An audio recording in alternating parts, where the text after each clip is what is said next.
ములుగు జిల్లా తడవై మండలంలోని సమ్మక్క సారములు కొలువైన మేడారం భక్తజన సంహారంగా మారింది. శని ఆదివారాలు వేలాది మంది భక్తులు ముందస్తు మొక్కులు చెల్లించుకునేందుకు తరలివచ్చారు. బంపన్న వాగులో పుణ్యస్థానాలు ఆచరించి తల్లుల గద్దెలకు గిరిజన సంప్రదాయ పద్ధతుల్లో ప్రత్యేక పూజలు నిర్వహించి మొక్కులు చెల్లించుకున్నారు.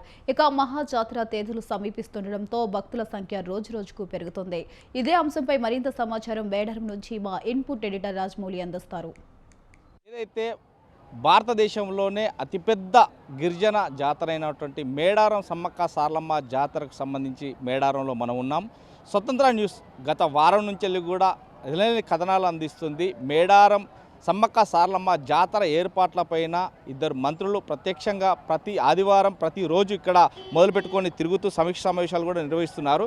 ఈరోజు మంత్రి అయినటువంటి పొంగులేటి శ్రీనివాసరెడ్డి, మంత్రి సీతక్క అనసూయ సీతక్క కూడా ఇద్దరు పర్యవేక్షించారు. ఈరోజు ఎందుకంటే ఆదివారం కావడంతో సెలవు దినంగా ఉన్న నేపథ్యంలోనే ఒక్కసారిగా పోటెత్తిన జనాన్ని మనం చూడొచ్చు. సుమారుగా 1,00,000 మంది ఒక్కసారిగా ఈ మేడారం సమ్మక్క సారలమ్మ జాతరకు సంబంధించి దర్శనం చేసుకోవడానికి రావడం జరిగింది. ఇక్కడ పోటెత్తారు. అంటే సుమారుగా ఇప్పటికీ ఇంకా 4 రోజుల పైబాల్కి ఉన్నప్పటికీ మాత్రం ఏదైతే పౌషుద్ధ మాసంకి సంబంధించి మేడారం సమ్మక్క సారలమ్మ జాతర 28న జరగనున్న నేపథ్యంలోనే ఇక ముందస్తు నేపథ్యంలోనే ఇక్కడ పనులు పర్యవేక్షించడానికి మంత్రులు వచ్చినా కానీ తీరిక లేకున్నా కానీ సమయం కల్పించుకొని వస్తున్నటువంటి మంత్రులకు మాత్రం ఇక్కడ అడుగడుగున ప్రజలు నీరాజనం పలుకుతున్నారు. ఎందుకంటే గత 10-20 సంవత్సరాల నుండి చూస్తే మేడారం కొంత శాశ్వతంగా పనులు నిర్మాణం చేయకపోయినా కానీ అప్పటి వరకు ఏదో ఆ మేడారం సమ్మక్క సారలమ్మ జాతర అంటే 60 కోట్లు 80 కోట్లు వెచ్చించి తాత్కాలిక పనులు మాత్రం చేపడుతున్నారు. ఇప్పుడు మనం చూస్తున్నాం మేడారం జాతరలో ఏదైతే సమ్మక్క సారలమ్మ, పగడిద్దరాజు, జంపన్న లాంటి వ్యక్తుల శిలాఫలకాలతో పాటు వారందరినీ కూడా ఇక్కడ పరిగణించడం వాళ్ళ గద్దెలను ఏర్పాటు చేయడానికి భారీ బందోబస్తు ఏర్పాటు చేస్తున్నారు. ఈ నేపథ్యంలోనే ఒక్కసారిగా మేడారం జాతరకు ఎందుకంటే కొన్ని 100 కోట్లు సుమారుగా 100 కోట్లు వెచ్చించిన నేపథ్యం ఉంది. ఇక శాశ్వత పరిష్కారాల కోసం శాశ్వత పనుల కోసం ఇక్కడ పెద్ద ఎత్తున రాతి కట్టడాలు కావచ్చు, రాతి కట్టడాలపైన వారి ఏదైతే కులవేల్పుగా ఉన్నటువంటి నేపథ్యంలోనే సమ్మక్క సారలమ్మ వారి యొక్క శిలాఫలకాలకు సంబంధించి కావచ్చు, వారి యొక్క రూపురేఖలు ఉండేటట్టుగా ఇక్కడ వారిని దర్శించుకోవడానికి సుమారుగా భారీ బందోబస్తులు ఉంటారు. ఏదైతే అంటే కోయ పూజార్లచే పిలువబడే మేడారం సమ్మక్క సారలమ్మ జాతర గత 3 రోజులుగా జరుగుతున్న నేపథ్యం ఉంది. ఇప్పటికే భారీ ఎత్తున లక్షలాది మంది దర్శించుకున్నారు.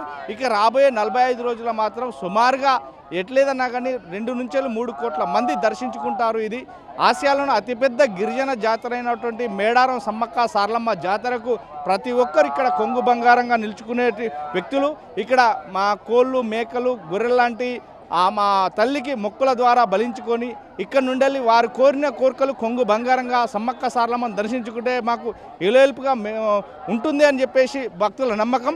ఈ నేపథ్యంలోనే ఇక్కడ మనకు భక్తురాలు ఉన్నది, అడిగి తెలుసుకుందాం. ఎక్కడి నుంచి వచ్చారమ్మా? వరంగల్ నుండి వచ్చాం. అసలు ఏమని వచ్చారు మీరు? ఎందుకని ఈ మేడారం జాతర ఎంచుకోవడం జరిగింది? పేరెంట్స్తో వచ్చాను. ప్రతిసారి కోరికలన్నీ అమ్మవారు తీరుస్తుందని. ఎలా ఉంది మేడారం సమ్మక్క సారలమ్మను మీరు దర్శించుకున్న తర్వాత ఎలా ఉండబోతుంది? చాలా బాగుంటుంది.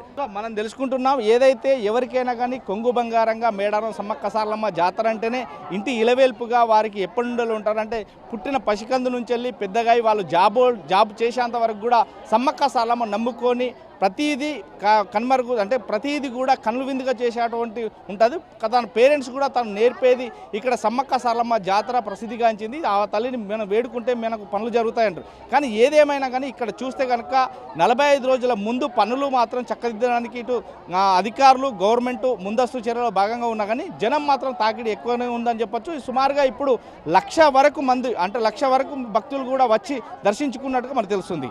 కెమెరామెన్ జలీల్తో రాజమౌళి, స్వతంత్ర టీవీ, మేడారం.